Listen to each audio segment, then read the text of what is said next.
Ready up, camera one. Somebody wake up Joe. Aloha and how's it? I'm Anahola Joe Pahukula, and this is the Countdown, a weekly 30-minute sports show showcasing Kauai's athletes and then some. We're produced by Motivate Sports and Oakley approved. Now before we get started, just want to tell you a little bit about ourselves and our show. We're sports fans and have been all our lives. We're also two local brothers who care about the people who make up the Kauai sports scene. Now about our show. We're an electronic news gathering organization, and our first rule is to have fun. No doubt we're going to have fun on this one. We also want to be informative and entertaining, but our final and most important rule is that we want to feature the sports community here on Kauai, from the KIF to the Mighty Mites, surfing, fishing, golfing, and much more. Now that takes us to our first segment, and we'll visit the west side for the opening of the newly renovated Hanapepe Stadium. We caught up with Waimea Athletic Director John Kobayashi and Waimea head football coach Jason Caldera. Now, did you know that Hanapepe Stadium was first built in 1965? Let's check it out. I think the county did a great job, and we always thank the county for all the support that they give the KIF and the west side community. They go above and beyond the call, and if you look at the stadium right now, it's in great shape. The stands are beautiful. I mean, with all the construction work here, the field still looks good. So the crew, Mr. Agu and staff have been doing a great job, and we're real thankful for them. I understand that this is only phase one of what, 2 phases? Well, right now I think what's next in the plans is they're gonna start a concession stand, bathroom facility, and a ticket booth. So it's more open to the back of the stadium instead of having to walk around. Now, this stadium's still going to be multi-use for baseball and soccer as well? I believe so. Right now, if you look at the configuration of the major stands here, it's kind of configured for baseball, where the stadium line is going to be the outfield line. Oh, yeah, that's a big change, huh? Yeah, it's gonna make the park a little bit longer. So just gotta wait and see and how everything works out with a little bit of adjustments. Everything should be fine. I went up into the press box, and I gotta say thank you, because it's bigger, there's more room for everybody, and I guess now can fit everybody comfortably up there, huh? Well, the planning was done well by Mr. Trujillo. I think right now the press box has 3 rooms, and each room is separated, and there's ample room for the announcers, there's ample room for both coaching staffs. And I think what we talked about is eventually hoping to fence off the rooftop, so that we can put the cameras and everything else on top of the roof. So it makes that area clear up there. Now, the wooden bleachers that was here, what happened to it? I think they were destroyed and recycled, reused. They were here for a very long time, and they were here from when I played Pop Warner in high school, and they've been a mainstay. But modern times call for modern measures, so it does make the stadium look a lot better. Now, at one time, I think back in the late 90s or the early 2000s, I think USA Today rated Hanapepe Stadium as the 5th best stadium to watch a high school football game in.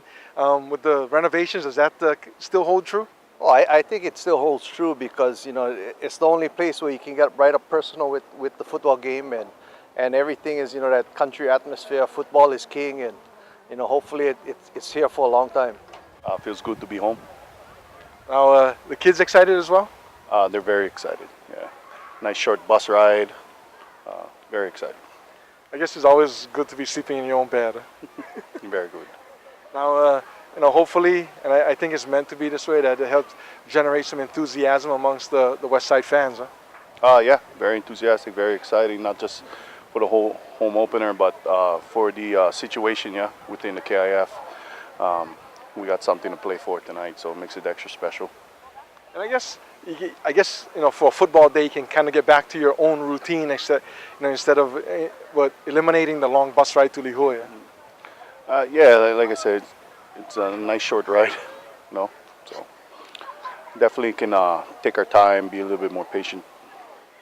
Now, as far as I can remember, this is the first time they've done this kind of work to a existing football stadium. Got to feel pretty good now. Got the revamped place and looks a little bit more modern. Huh? Yeah. the county did a good job at remodeling, getting those bleachers up. It looks really nice. You know, happy that we got to play a game here this year. You know, and I think they still. I think it's not even close to being done. I've heard that they're gonna do a couple more changes, like to the food booth and the restroom. So slowly but surely, it's turning out to be very beautiful. As a member of the media, I'm going to truly appreciate the bigger Rumia press box at Hanapepe Stadium. A huge mahalo goes out to the County Parks and Recreation Department and the Waimea High School Athletic Department. Well, alrighty then, for this one, we'll stick with football. We visited with Dick Uioka, who is most known for being a Hanapepe Pop Warner coach and being involved with the Junior Golf Association here on Kauai. But what most people did not know about Coach Uioka is that he is part of the 1955 UH football team that upset Nebraska 6-0 in Lincoln, Nebraska. Now, Coach Uioka caught one pass for 14 yards in that game. That win by UH is considered one of the biggest upsets in college football and UH football history. Here's his story. We were called the Rainbow Warriors, and we had a rainbow-colored orange, blue, not like today, that black and green, white today. No, I still like the rainbows because the rainbow, when we played at the Honolulu Stadium, the Termite Palace down on King Street, when the rainbow came over Manoa Valley, that was good luck for the rainbows. But what was the transportation from Hawaii to Nebraska like, and how did the Nebraska crowd receive you guys? Okay, when we were on propeller planes then, and it took us about 9 hours to get to Los Angeles, and about another 8 or 9 hours to get to Lincoln, Nebraska. Milk runs stopping all over, and you know, when we got there in Hawaii, we give people leis when they greet for greetings. And when we landed, they gave us all an ear of corn with an N on it because they're the Nebraska Corn Huskers, right? They gave us an ear of corn. Game day. You know, I think he told me a story that they lined the streets was all red and white, and Before the game, like on Fridays when we went into town, the town was lined up with red flags, Nebraska flags, and when we went in, they told us, thanks for coming for the scrimmage. So that, the boys got riled up about that. And game day came, was 95 degrees.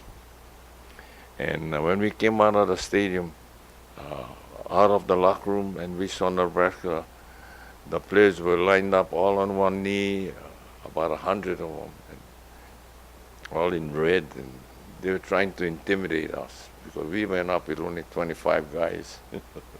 I know the article said 28, but it's really 25, right? 25, and my friend Di Kadama couldn't play, so we actually had 24 players to play, and I think 2 or 3 coaches went up with us. Now, how many people from Kauai was on the team at the time? We had 3 players, Di Kadama, quarterback, Freddie Nagara, quarterback, and myself, 3 from Kauai were on that team. Now it's game time. Talk about the game. Talk about the winning play. We played 9 front. So we stopped the run, and they didn't pass much, but according to the stats, they passed more than us, but I can't remember that. And then it was a long game, very defensive battle all the way. And in the last, Fred Nagara got hurt. And when Kawaki came in as a quarterback, he ran the crossback play twice in a row, and we went down to the goal line. And we were going to jump pass for me, but he fumbled the ball, and we told him, let's punch the ball over. So we gave it to Harper Freitas, and he went over 6-0. And you want to talk about my friend Don Botello? His claim to fame is he missed the extra point, the only one he missed in his life. So that's his claim to fame. Don's a very successful coach in Honolulu. Now, you guys, the game's over. You guys come home. What kind of reception did you get from the Hawaii fans as you guys came home? Well, it didn't really sink into us really until we came home. And the crowd was all out for us, and I think some of the business people started to back us up because we started to get what they call it, pre-game meals for the next few games. Thanks to them. Now, again, you guys go into Lincoln. They're ranked #1. You guys beat them. When did it sink in to you, or maybe you and your teammates, that what you guys have done? First of all, I don't know if they were ranked #1, but they played the Orange Bowl the year before. But like I said, it's when we came home and everything started to because we lost the next game, so that was kind of disappointing. But we had injuries too, so we didn't have our quarterback for San Jose game. So yeah, it was a really surprising thing when we came home how they treated us. Thanks. Recently, you guys had a reunion. You guys were honored in the UH Hall of Honor by Coach Chow. And is that the last time you guys as a team got together, or most of you got together? Yes, it was last year. I forgot the game. I think it was UC Davis. UH was going to play, and Coach Chow invited us for team dinner the night before, and to get on the field for the game. And that was the last time 11 of us showed up. Many of them are not with us anymore, but 11 showed up for that game. And I thank Coach Chow and the University and Nakoa for providing us that opportunity. So we had a good get-together. Thanks to Coach Dick Uyoka for sharing his memories with us. We'll have him on another segment talking about his Pop Warner days and the legacy he leaves behind. Now remember when I told you we're going to try and cover the entire sports spectrum here on Kauai?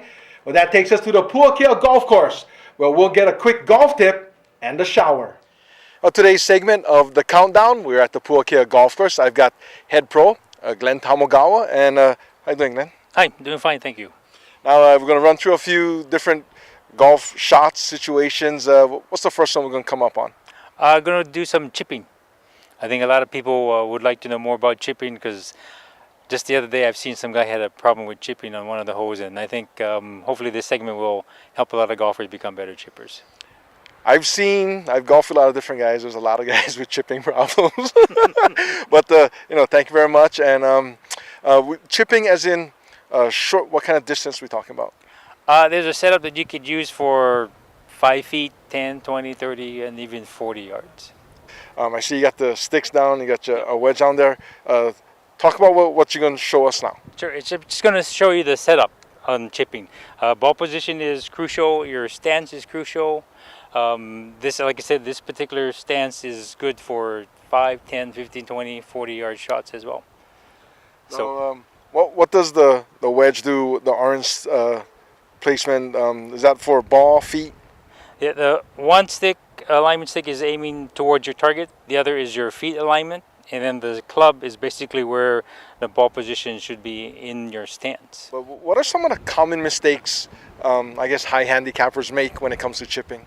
The common mistake is most people try to loft the ball up in the air with their club, so they kind of cup their left hand instead of keeping the left arm and the shaft straight at impact, and even a little follow through. The follow through will be straight arm, straight shaft, just for a short distance, but obviously the wrists are going to break if you go a little further, longer shot than that.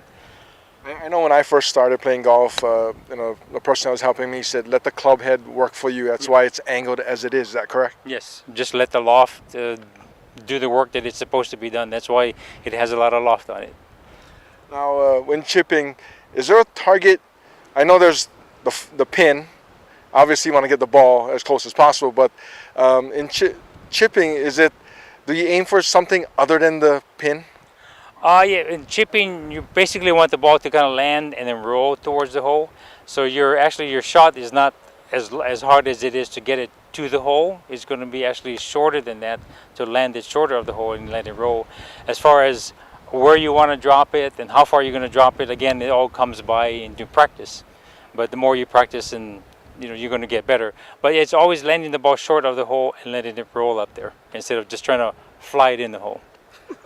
Well, I mean, we all know it's close to impossible. I mean, it happens, but doesn't happen often, right? Yeah, no. That happens by mistake, I think. Now, before we got here, we saw you, giving instructions to, a lady. What's some of the things you tell amateurs, people just starting out, when you get starting chipping? Because as you get more experience, more practice, you can do different things, right? Yeah, for those that just starting, they want the results quicker, and I try to tell them don't think of the results so much. You have to do the process. You have to do the basics basically. If you get that down, then everything will come into play. But just don't expect results too fast. You have to get yourself practicing and building up your confidence and allowing yourself to feel comfortable in the shot and the position that you're trying to create and swing and chip. And no matter what you're trying to do. Chipping, if you want to chip or pitch, the saying is you have to practice. It's not gonna come. You're not gonna go out and play once a week and expect to be a great chipper or a pitcher. It's not gonna work. You have to practice for that particular shot as well as putting, because it's all by feel. It's not just wind up and unwind. So those shots that require feel are the most difficult ones for sure. Now, when it comes to chipping, how much of your swing is technique? How much of it is feel? I would say it's more 90% feel and 10% technique.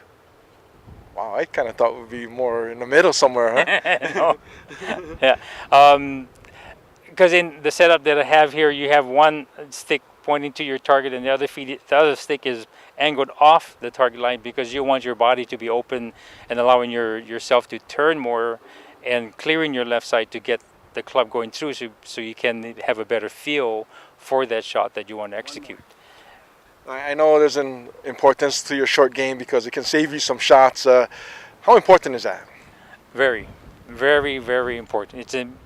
I would say if you want to practice more chipping and putting. Well, thank you very much, and we got to get out of the rain. So thanks for today's golf tip. No problem. Thank you. A big mahalo to Puakea Golf Course head pro Glenn Tamagawa. We'll have him on more segments with more golf tips. Now this brings us to our final segment in this week's show, and we like to call this one Kauai Sweet Rides. That's where we'll feature Daryl Barrero's 1957 VW Bug called the Brown Bomber. Now there's a few facts about the Bug. In 1934, Adolf Hitler commissioned Ferdinand Porsche to come up with the Volkswagen Beetle. Now, Volkswagen literally means the people's car in German. In 1938, Ferdinand Porsche came out with the first prototype of the Bug.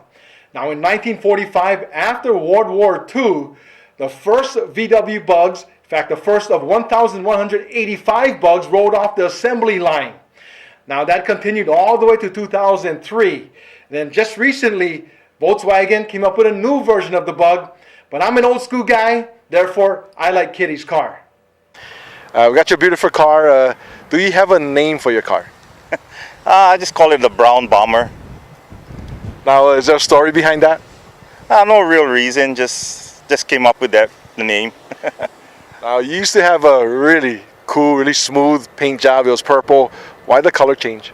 I just wanted to go with something less bling and something more subtle, Now, tell me the story. Oh, first of all, what year is your car? It's a 57. As far as Bugs go, or Beetles, I think they originally were called, right? Mm-hmm. What's the year people tend to collect most? Anything from less than 67. 67 down to the 50s is more of the sought after years. Yeah. Now, this is not a car you're gonna take down to the drag strip and go for it. This is more just to cruise, take it easy, look good, huh? Yeah, that was the intent, but of course, when you're in a club with guys that race, they're all egging you on, and I might just do that once just to satisfy the people. Now, how'd you get your car? It was mentioned by my son. He worked with the owner of the car, and one day he knew I was looking for a car, and he came home and he told me, "Dad, there's a baby window." And I was like, "Baby window? I don't think you know what you're talking about, because back in the day you couldn't find a baby window." And we went to the house, and I said, "You want it?" And I said, "Let's get it." Now, at the time, if it was a Bug or a Toyota or maybe a Mustang, would it made a difference, or were you always into Bugs? Bug, no doubt. Yeah, always was. I was brought up with Volkswagens. During high school, I hang out with people that were Volkswagen enthusiastic, and so it just went on from there. Now, tell me about your car, because you open up the engine, the front trunk, and the interior is pretty smooth too. Yeah. Well, the car is paint job is what they call a Western brown. Of course, it has a modified engine. It has a 2275 cc motor, performance trans, and of course, when you build up a motor like that, you need to brake. So it's modified with all disc brakes around. Also changed all the electrical work. I mean, back in the day it was 6 volt, so you had to convert it into 12 volt. We wired everything, modern lights like LED lights and stuff, tack and gauges and stuff. I couldn't even ask about the money, because I know it's kind of plenty, but what's the time period that took you to put together this car? Well, the first year I got it, I just drove it like that and tried to enjoy it, because I didn't drive a Bug for almost 20 years, so I just wanted to drive. And then I started meeting people in the Volkswagen and seeing how their cars looked tricked out, and I was like, oh man, and then it just escalated from there. This is the second paint job. This is the third motor now, and yeah, it's gotten out of hand. I just asked my wife. What else modifications did you make? Because it looks like it's dropped a little, huh? Yeah, obviously, yeah, we lowered it a few inches, the back and the front, and narrowed the front beam to accommodate the aftermarket wheels and stuff. Yeah. Also changed the steering out, where we have a quick release, so like if anything happens, you can just take the steering wheel out. Obviously the car is small and I'm fat, so I need something like that so I can get out of the car in case anything happens. You have some things on your car that I would think is fairly unique, especially the front emblem in the state emblem in the front of the hood. Mm-hmm. Yeah, a couple of years ago, somebody in Oahu came up with that idea, and I saw that in the on the website, and got a hold of the guy, and he had somebody from the mainland process it. So it's all over the nation, those crafts. So you can get like 3 different ones. You have the Hawaiian crest, the Kanaka Maoli, and they have one that's called St. Augustine. Just something that guide, watch over you when you're driving, so to speak, Here's one maybe you want to answer, maybe you don't, because I've got an uncle who's got a light blue Barracuda, and believe me, he treats that thing better than he treats his family. How about this one? Same thing. My wife says, that I treat the car better than her, sometimes. That kind of tends to be the story, whether it's a car or even a truck, huh? Yeah. Now, you're part of the Kauai VW club. And talk about the club. How many members? What kind of cars are in there? Yeah, we started the club, I believe, in 2004. I was just a member back then, and all of a sudden I'm the president. I don't know how that came about, but yeah, we have about 30 somewhat guys in the club, and we have functions. We have cruises quarterly, and we have once a month we have cruise nights that we hang out at Jack in a Box and stuff. And sometimes we we have 4 and sometimes we have 20. You know, it's just a casual club and you come when you can. You know, the people that is in the club is middle-aged people, so they still have family things they want to do and stuff like that. They have kids, functions and stuff like that. So, you know, it's just a casual club. Come out and when you can, and if you can't, you can't.